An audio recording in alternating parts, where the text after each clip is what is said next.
Raila said yesterday that Chebukati should be in jail. My question is simple and very clear. If it's okay for Raila to say that Chebukati should be in jail, is it okay for President Ruto to say that the Cherera should also rot in jail? What's the difference? The two are political parties. The two are leader of two political parties in Kenya. Two are vying for presidency, and each is entitled to his opinion. If Ruto and if Raila is entitled to his opinion that Chebukati should be in jail, why would you question then the position of Ruto saying that the Cherera or the Kenya Kwanza questioning or feeling that the Cherera should be in jail? What's the difference, by the way? You know, most people do not understand why Raila lost. And I have seen a comment today that someone comment on Instagram and say that Kiku cannot be trusted.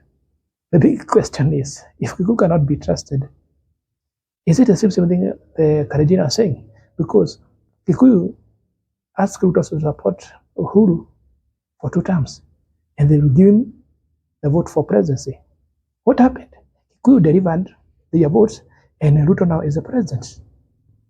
Let's go back in 2002, 2003 to 2005. Raila and Kibaki were working together, and Kikuyu were very happy.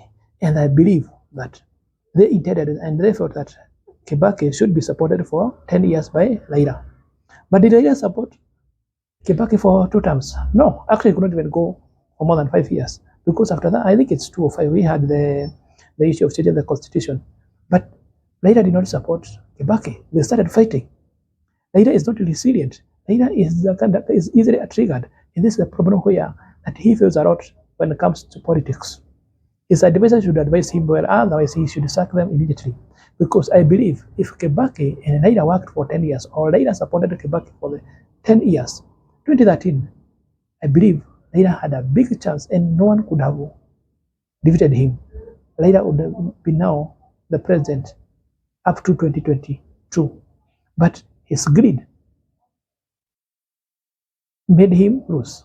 Because the Kikuyu felt if Raila cannot support, we cannot trust Raila to support Kibaki for 10 years. How can we trust him to be the president? On the other hand, Ruto was given the same challenge: support Uhuru for 10 years. Once you do that, even if Uhuru opposes you, we will give you the vote. What happened? Ruto is a master plan. He agreed, supported the Kikuyu, supported the Jubilee government or Uhuru at large, and even if he faced a lot of challenges, he continued supporting Uhuru Kenyatta. And what happened? The same Kikuyu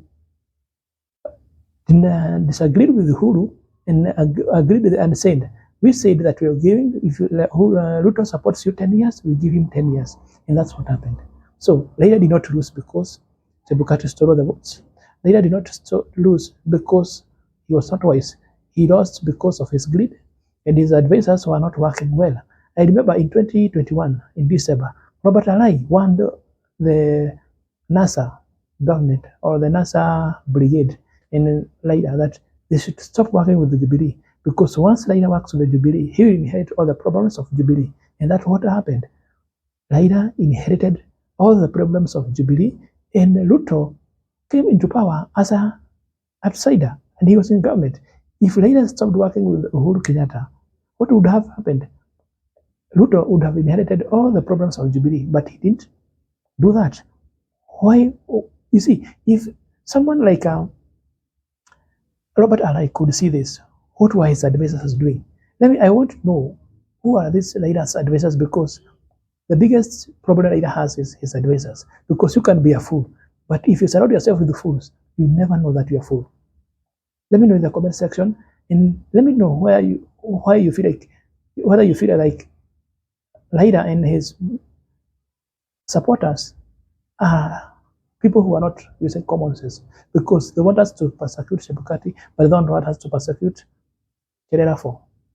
I'm James Nini.